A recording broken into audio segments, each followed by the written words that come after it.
मध्य प्रदेश में एक चुनावी रण खत्म हुआ तो दूसरा शुरू होने जा रहा है।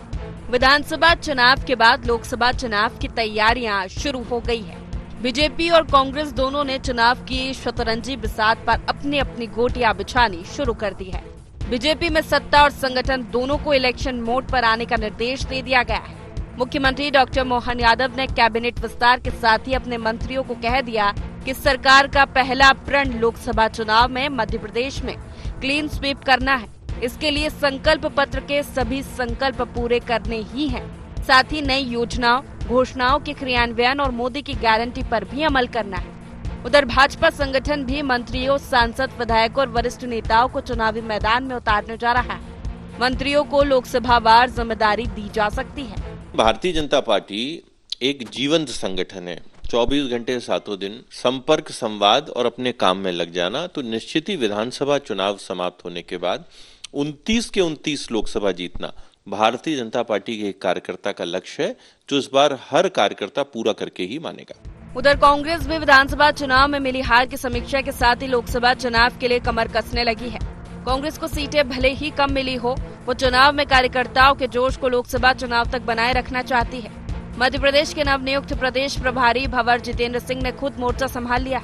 उनके साथ ही प्रदेश अध्यक्ष जीतू पटवारी और नेता प्रतिपक्ष उमंग सिंघार भी मोर्चाबंदी में लगे हुए हैं। जीतू सड़क तो सिंघार सदन में सरकार को घेरने की रणनीति तय कर रहे हैं। कांग्रेस अपने दिग्गज नेताओं को लोकसभा चुनाव लड़ाने की तैयारी कर रही है। कांग्रेस ने विधानसभा चुनाव की समीक्षा की तो गुटबाजी और भीतरघात को हार की बड़ी वजह माना गया। इसके बाद कांग्रेस ने अपनी सारी इकाइयां भंग कर दी है और नए सिरे से संगठन को खड़ा करने की तैयारी है। जिन्होंने कांग्रेस के साथ भीतरघात किया है, उनके खिलाफ कार्रवाई होगी, ये बात प्रभारी जी ने कहा है। कांग्रेस को डैमेज करने का काम करने वाले आज भी मौजूद हैं, तो उनके खिलाफ कार्रवाई नहीं होगी तब तक आम लोगों के ऊपर असर कैसे होगा। लोकसभा की भी तैयारी चल रही है और लोकसभा की तैयारी को देखते हुए ये मीटिंग बुलाई गई है और वहाँ पर हाईकमान अच्छे लोगों को, जो वहाँ के कार्यकर्ताओं को की तरफ से जिला कांग्रेस ने कहा कि हमारे थ्रू भी प्रस्ताव बुलाए जाए, प्रभारियों के थ्रू प्रस्ताव बुलाए जाए, इंचार्ज के थ्रू बुलाए जाए और सबकी सहमति से लोकसभा का उम्मीदवार तय होना चाहिए। तो सही आदमी का चयन होगा तो निश्चित ही आपके कांग्रेस दिल्ली में जीतेगी और कांग्रेस का प्रधानमंत्री बनेगा। जिला कांग्रेस कमेटी के अध्यक्ष और उनके साथ साथ प्रदेश कांग्रेस कमेटी के प्रभारियों के साथ आज बैठक हुई। बहुत सारे सुझाव आए हैं। आगामी लोकसभा चुनाव को किस तरह से कांग्रेस पार्टी लड़ेगी, संगठन के अंदर हम क्या क्या बदलाव करेंगे, बहुत सारे सुझाव आए हैं। आज एक अहम निर्णय अखिल भारतीय कांग्रेस कमेटी ने लिया है कि प्रदेश कांग्रेस कमेटी के जितने भी पदाधिकारी हैं उनको भंग किया जाता है। विधानसभा चुनाव में मध्य प्रदेश के भाजपा संगठन की तारीफ हुई है। खासकर बूथ मैनेजमेंट से वोट परसेंट बढ़ाने की तकनीक की सराहना राष्ट्रीय नेतृत्व ने की है। इसे दूसरे राज्यों में भी भाजपा अपनाने जा रही है। लोकसभा चुनाव में भी भाजपा ने अपना वोट शेयर 50% तक करने का टारगेट रखा है। वहीं कांग्रेस विधानसभा चुनाव के जोश को लोकसभा चुनाव तक बनाए रखने की कोशिश में है। कांग्रेस की कोशिश है कि वे कैसे भी मध्य प्रदेश में भाजपा की बढ़त को रोके। इसके लिए वो नया संगठनात्मक ढांचा खड़ा करने की तैयारी में है। अब देखना यह है कि इस कोशिश में कौन कामयाब होता है। Bureau report, IND 24।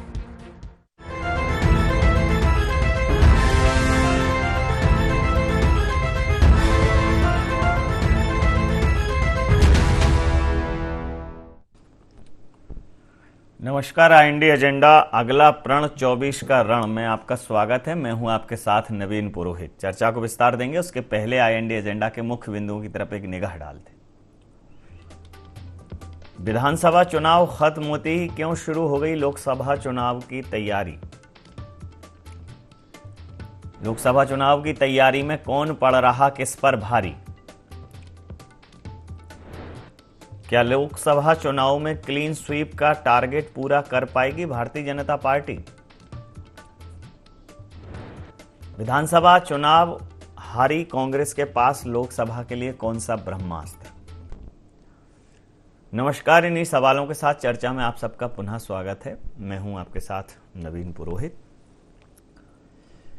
Madhya Pradesh में जैसे ही विधानसभा चुनाव के परिणाम आए, नई सरकार का गठन हुआ, नई कैबिनेट का गठन हुआ, अभी मंत्रिमंडल विस्तार हुआ है, विभागों का वितरण भी नहीं हुआ है, उसके पहले सरकार और संगठन दोनों ने कमर कस ली है कि लोकसभा चुनाव में क्लीन स्वीप करना है। संगठन के स्तर पर तैयारियां शुरू हो गई हैं, सरकार के स्तर पर तैयारियां शुरू हो गई हैं और सरकार ये कह रही है कि जो मंत्री हैं वो मुस्तैद हो जाएं, विधायक मुस्तैद हो जाएं, जो केंद्र सरकार की योजनाएं हैं, जो मोदी जी की गारंटी हैं, वो धरातल पर दिखना चाहिए। लाभार्थियों से संपर्क और संवाद शुरू कीजिए। कुल मिलाकर लोकसभा चुनाव के लिए भारतीय जनता पार्टी ने कमर कस ली है। तो वहीं कांग्रेस में भी नेतृत्व परिवर्तन हुआ है। प्रदेश अध्यक्ष के तौर पर युवा नेता जीतू पटवारी और नेता प्रतिपक्ष के तौर पर उमंग सिंघार, इन्होंने कमान संभाली है कांग्रेस की। भंवर जितेंद्र जो है वो प्रदेश कांग्रेस के प्रभारी होंगे, मध्य प्रदेश कांग्रेस के। कुल मिलाकर परिवर्तन कांग्रेस में भी हुआ है। कांग्रेस ने भी संगठन स्तर पर अपनी तैयारियां शुरू कर दी हैं। तो लोकसभा की तैयारियां शुरू हैं। भारतीय जनता पार्टी लोकसभा में मोदी जी की गारंटी, मोदी जी की स्कीम्स, मोदी जी की नीति, मोदी जी की रीति, कुल मिलाकर कंप्लीट मोदी पैकेज के साथ जाएगी। लेकिन कांग्रेस के पास क्या होगा, कांग्रेस क्या कहेगी, क्योंकि विधानसभा चुनावों में बहुत सारे मसले, बहुत सारे मुद्दे जनता ने कांग्रेस के खारिज किए हैं। तो क्या नया मुद्दा लेकर कांग्रेस जाएगी, और अगर वही मुद्दे लेके जाएगी तो क्या पहले जनता तक पहुंचने में कुछ प्रभावी रूप से कमी रहेगी। तो इसी मुद्दे पर करेंगे चर्चा। हमारे साथ चर्चा में शामिल हैं प्रहलाद कुशवाहा जी, प्रवक्ता हैं मध्य प्रदेश भारतीय जनता पार्टी के। पवन पटेल जी, महासचिव मध्य प्रदेश कांग्रेस के हमारे साथ हैं। गौरव चतुर्वेदी जी, वरिष्ठ पत्रकार हमारे साथ हैं। आप सभी महानुभावों का बहुत बहुत स्वागत है। तो प्रहलाद जी, अभी तो ढंग से विधानसभा चुनावों का होलिका दहन किया है आपने और तत्काल फिर शुरू हो गए हो आप। भारतीय जनता पार्टी चुनावी मोड में फिर आ गई है और पार्टी के संकल्प और मोदी की गारंटी के साथ लोकसभा की तैयारियों की बात कर रहे हैं और क्लीन स्वीप की बात कर रहे हैं। क्या कहें? नवीन जी, निश्चित ही जो मध्य प्रदेश के परिणाम आए हैं वो जनता ने अपना जनादेश 2023 भारतीय जनता पार्टी के पक्ष में इसलिए दिया है कि जनता से जुड़ाव, जनता के लिए काम करने वाली पार्टी कौन, वो है भारतीय जनता पार्टी। और जब हम डबल इंजन की बात करते हैं, जो हम प्रदेश सरकार के माध्यम से जनहितैषी कार्यक्रम जनता के लिए हम चलाते हैं, जिससे डायरेक्ट जनता लाभ लेती है, और वहीं पर जब मोदी जी की गारंटी जुड़ती है तो जनता का विश्वास जो है हमको डबल प्लस होकर मिलता है कि जब मोदी जी कहते हैं कि हम आवास देंगे तो सबको आवास मिलता है। मोदी जी कहते हैं कि हम स्वास्थ्य की गारंटी ले रहे हैं कि हम 5 लाख तक का आपको स्वास्थ्य का बीमा देंगे, तो वो मोदी जी की बात पर जनता विश्वास करती है। जब हम अच्छे हॉस्पिटल बनाएंगे, ऐसा मोदी जी कहते हैं, तो जनता विश्वास करती है। तो निश्चित तौर पे भारतीय जनता पार्टी का कार्यकर्ता भी, चाहे वो किसी समय चुनाव हो या गैर चुनावी समय हो, जनता के बीच में निरंतर संपर्क में रहता है और निरंतर संपर्क में जनता को लाभान्वित करने का भी काम करता है कि जनता कैसे लाभान्वित हो। मध्य प्रदेश की जनता और देश स्तर पर जो हमारा संगठन है, वो जनता के जीवन स्तर को बदलने का जो संगठन का बीड़ा है, वो कहीं ना कहीं कार्यकर्ता अपनी पूरी आहुति देता है कि हमको हमारी जिम्मेदारी सरकार के नाते तो सही, संगठन के नाते भी हमारी जिम्मेदारी बनती है कि इस मध्य प्रदेश की हो या देश की जनता के बीच में हमको जाना है, उनको सरकार द्वारा चलाई गई योजनाओं का और जो हमारा एक वैचारिक कहीं ना कहीं प्रचार प्रसार है वो जनता तक पहुंचे और जनता लाभान्वित होती है। तो जनता निश्चित तौर पर भारतीय जनता पार्टी को ही आशीर्वाद देती है। उनको कहीं भी भटकने की, कहीं भी ऐसा कुछ सोचने की या फिर कोई भी मन बदलाव की जैसी स्थितियां नहीं आती हैं। वो सीधे भारतीय जनता पार्टी है, क्या सोचना है। जी पवन जी, देखिए क्लीन स्वीप करेंगे इस बार और मोर्चा संभालेंगे मोहन जी के मंत्री, कांग्रेस के संगठन के सामने BD शर्मा जी और हितानंद जी की सांगठनिक क्षमता फिर एक बार सामने आएगी। तो प्रण कर लिया है कि क्लीन स्वीप करेंगे। एक सीट थी पिछली बार, इस बार वो भी छीनने की बात कर रहे हैं।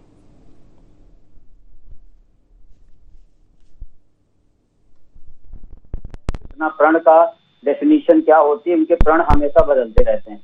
अभी चुनाव के पहले प्रण थे कि जो इन्होंने बतौलेबाजी की थी उनको पूरा करना हमारा पहला प्रण है कि हम आते ये करेंगे। अब उस प्रण को भूल गए। अब इनका अगला प्रण हो गया लोकसभा चुनाव। अब उसकी गारंटी जो मोदी ने यहाँ की गारंटी की बात कर रहे हैं, मोदी गारंटी, हमें तो समझ में नहीं आ रहा कि मोदी गारंटी क्या है, कि शिवराज मामा का चमत्कार था कि लाडली बहना का चमत्कार था कि मोदी गारंटी थी, पता नहीं। लेकिन जो भी हुआ है उसकी बात अब कोई करना बंद कर दिया धीरे से। अब उन बातों को कोई नहीं कर रहा। ये भारतीय जनता पार्टी के हमेशा सपूके हैं कि नया चुनाव, नए जुमले, नए पैकेज में नए इवेंट के साथ लेकर के आ जाते हैं, उसी के तहत काम कर रहे हैं। अब ये पुराने जुमलों की बात देखिएगा, लोकसभा चुनाव तक कोई बात नहीं करेगा, ना लाडली बहना की, ना किसी चीज की। और दूसरा जो ये बोल रहे हैं मोदी जी की गारंटी, तो मैं कुशवाहा जी से पूछना चाहता हूँ कि क्या वो दूसरे मोदी जी थे जो 2 करोड़ रोजगार की गारंटी देकर गए थे? वो मोदी जी कोई और थे क्या जो 100 दिन में काला धन लाने की गारंटी दे गए थे?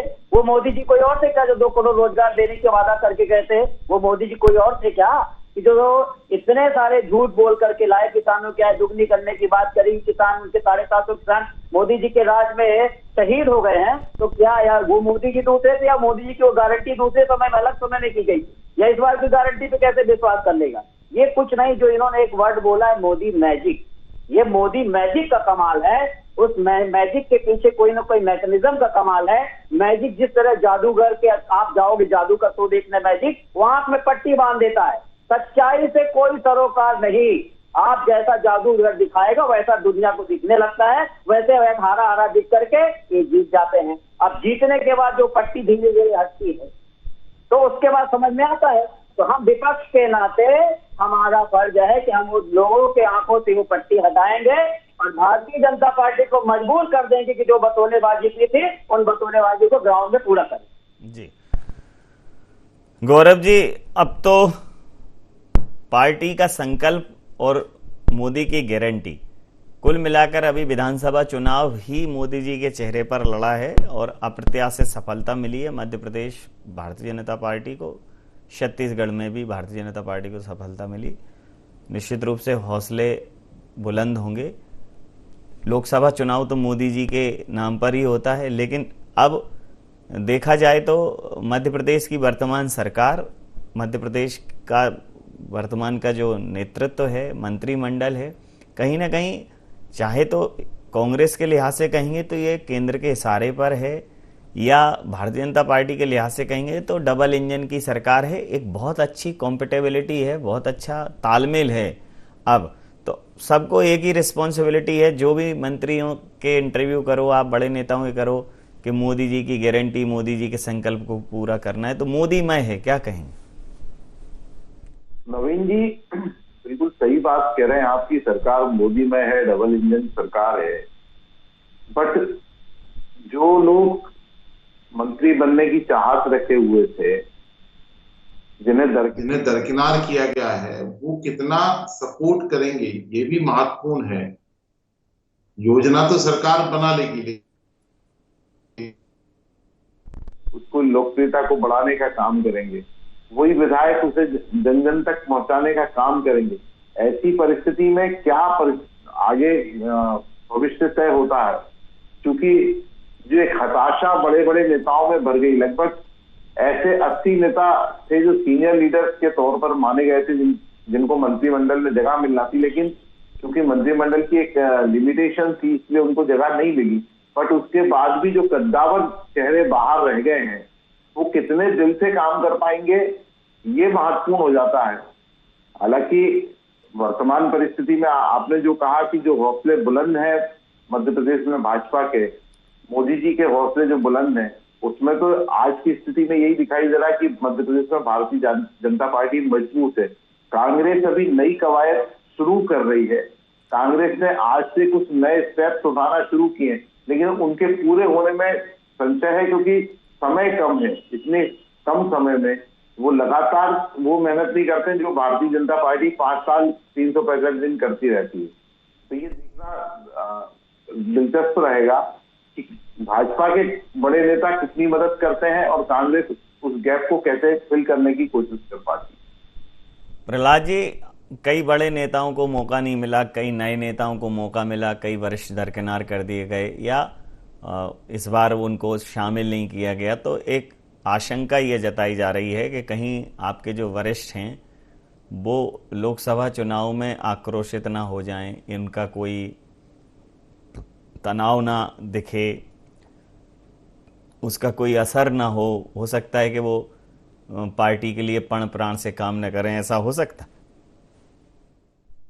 नवीन जी देखिए, Bharatiya Janata party cadre based party है, ये सब लोग जानते हैं, पूरे देश में ये चीजें कांग्रेस पार्टी भी जानती है, सभी पत्रकार समूह भी जानता है, हमारे साथ सभी साथी जानते हैं। यहाँ पर जब संगठन निर्णय करता है, और मैं वरिष्ठ नेताओं के विषय में जो हमारे अभी आदरणीय वरिष्ठ पत्रकार महोदय कह रहे थे, मैं उनसे एक बहुत स्पष्ट कहना चाहता हूं कि देखिए, जो हमारे वरिष्ठ हैं, जो मंत्री रहे हैं, उन्होंने मध्य प्रदेश को गढ़ा है, मध्य प्रदेश संगठन को भी गढ़ा है, सरकार को नए कीर्तिमान रचते हुए इन्होंने अपनी भूमिका निभाई है।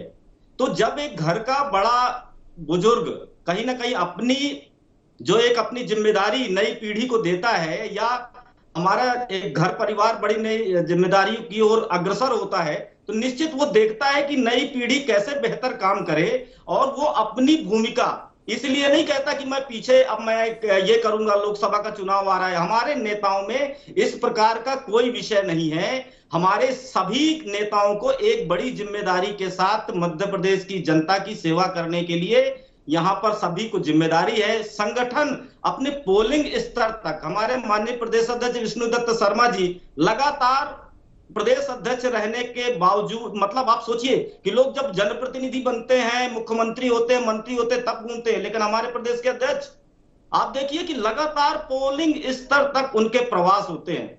इसका परिणाम है जो खुल के एक कहीं ना कहीं नतीजों के रूप में आता है। और सरकार की जिम्मेदारी अपनी अलग है कि जन कल्याण कैसी योजनाएं बनाए, जनता कैसे लाभान्वित हो, लेकिन कार्यकर्ताओं को कैसे चार्ज करके रखना है, कैसे उनका उत्साह बना रहे, कैसे वो लगातार संगठन के बीच में बातचीत होती रहे, ये संगठन के मुखिया की जिम्मेदारी है, जिसको माननीय विष्णुदत्त शर्मा जी ने बखूबी तरीके से मध्य प्रदेश में 3 साल के अंदर बताया है कि एक संगठन को कैसे खड़ा करना है। इसके पहले उन्होंने सारे जो पूर्व रहे हैं उनसे हमेशा राय मशविरा करते रहे।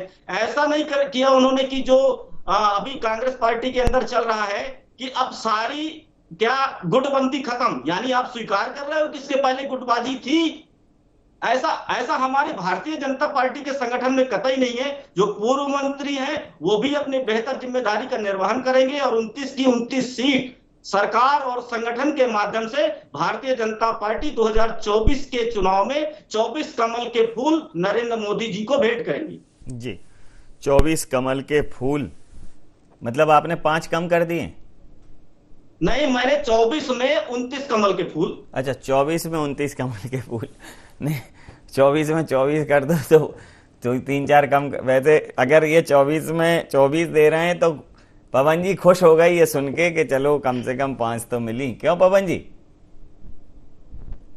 5 तो नहीं मिली, ये चीज उसको इनकी बात से खुश नहीं, हम अपनी मेहनत से खुश होंगे कि इस बार हम आएंगे। दूसरा, एक बड़ी विषम परिस्थिति है। भारतीय जनता पार्टी के लोग अब कैडर बेस की बात कर रहे हैं। कैडर बेस के पीछे किसी के अनुभव को दबाया जा सकता है। मुझे लगता है बहुत गलत बात है कि आप कैडर बेस का बहाना लगाते हो किसी का। सबसे जिंदगी में जो आदमी खुद कमाता है, खुद कायम रखता है, सबसे बड़ी बात होती है अनुभव।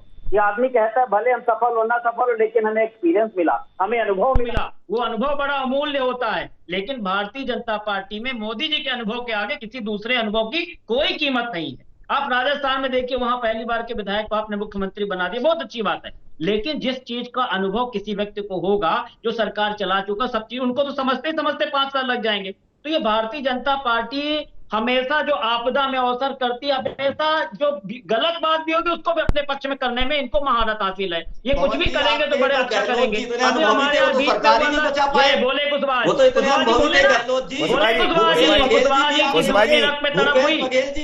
जी तड़पड़ाए, 24 सीट पे तड़पड़ाए कुशवाहा जी, तड़पड़ा कुशवाहा जी 2 मिनट रुकिए तो छटपटा गए कुशवाहा जी।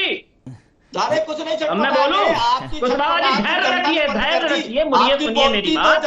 आपकी बतौलेबाजी को मैंने सुना, मेरी बात सुनिए आप। बंद कर दी, अब तो शांत हो जाइए। और आप अरे क्यों शांत हो जाए?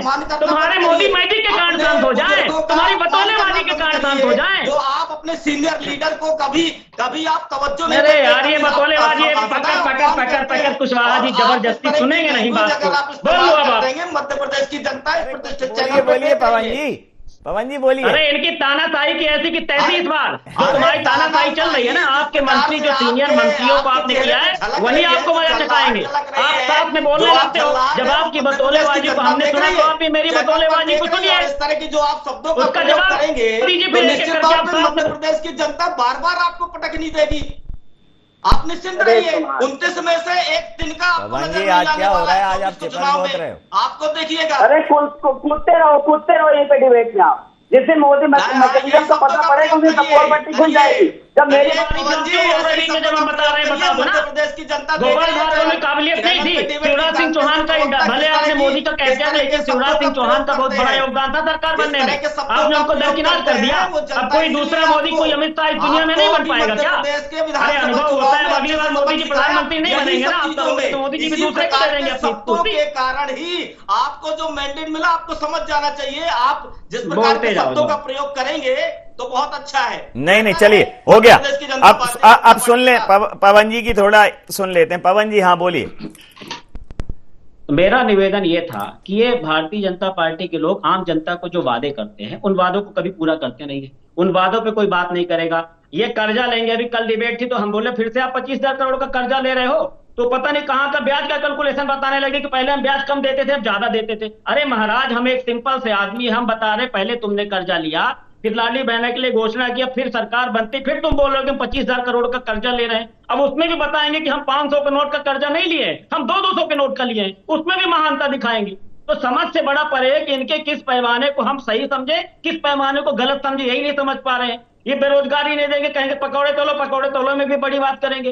प्रधानमंत्री आपदा कोष खोल दिया, पीएम केयर फंड खोल दिया। पूरी दुनिया जानती है कि जब प्रधानमंत्री आपदा कोष था तो पीएम केयर फंड खोलने की क्या जरूरत थी, लेकिन पीएम केयर फंड खोल दिया, उसमें पैसे जमा करवा लिए, अब उसका हिसाब मांग लो, हिसाब नहीं देने जाएंगे। सांसद ने जिस घुसपैठियों को घुसने का लेटर बनाया, परमिशन दी, उसके ऊपर कोई कार्रवाई नहीं होगी। बाकी दुनिया में बवाल मचा हुआ है। मोदी जी सांसद के अंदर मिमिक्री करेंगे तो बड़ा इज्जत बढ़ेगी, और कोई सांसद के बाहर मिमिक्री करेगी तो उस पूरी समुदाय का अपमान हो जाता है। तो गजब का तमाशा है, गजब का तमाशा मचा हुआ इस देश में। जो करे मोदी जी सब सही, जो दूसरा करे तो बड़ा देशद्रोही हो जाता है। तो इसका कहां पे करे? 29 सीट का ये 4-5 तो सीट और पैदा कर ले, पूरे में बन जाएंगे। राम मंदिर बनवा देंगे, लेकिन राम राज्य की परिकल्पना को साकार नहीं करेंगे। राम चाहते थे कि भूखा मरे, राम चाहते थे कि बेरोजगार रहे, राम चाहते थे कि लोग महंगाई से मर जाए, उस पर काम नहीं करेंगे। राम मंदिर बना देंगे और अपनी पीठ ठोकेंगे। ओबीसी के मंत्री बना देंगे, ओबीसी का भला नहीं करेंगे और कूदेंगे। देखो हमने ओबीसी का मुख्यमंत्री दिया, देखो हमने ओबीसी का मुख्यमंत्री दिया, लेकिन आरक्षण नहीं देंगे। प्रतिक्रिया ले लेता हूं। पवन जी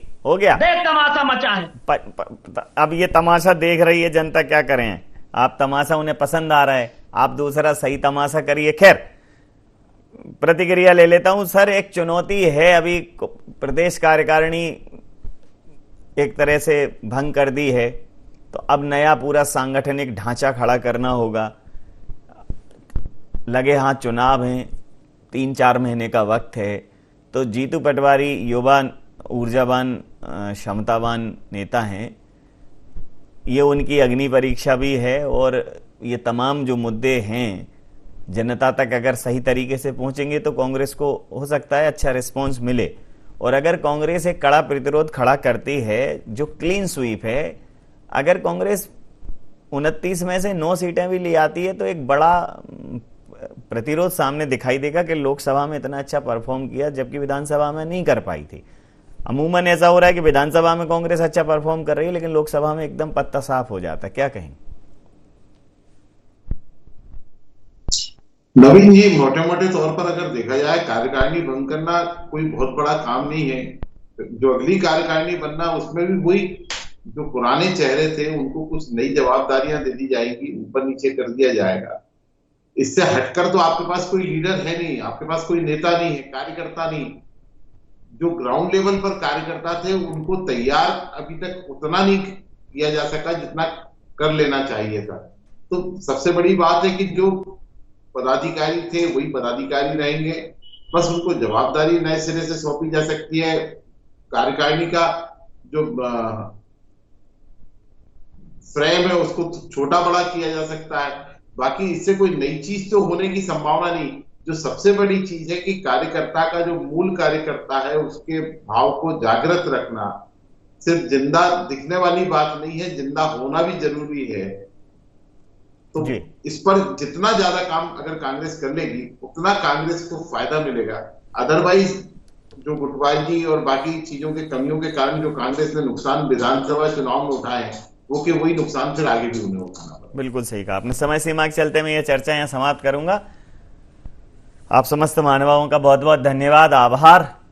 तो 24 की तैयारियां शुरू हो गई हैं, हालांकि अभी 23 समाप्त होने में कुछ दिन हैं, लेकिन 23 में ही 24 की तैयारियों का नज़ारा दिखने लगा है। दोनों पार्टियां अपने अपने स्तर पर लड़ रही हैं, जुट रही हैं।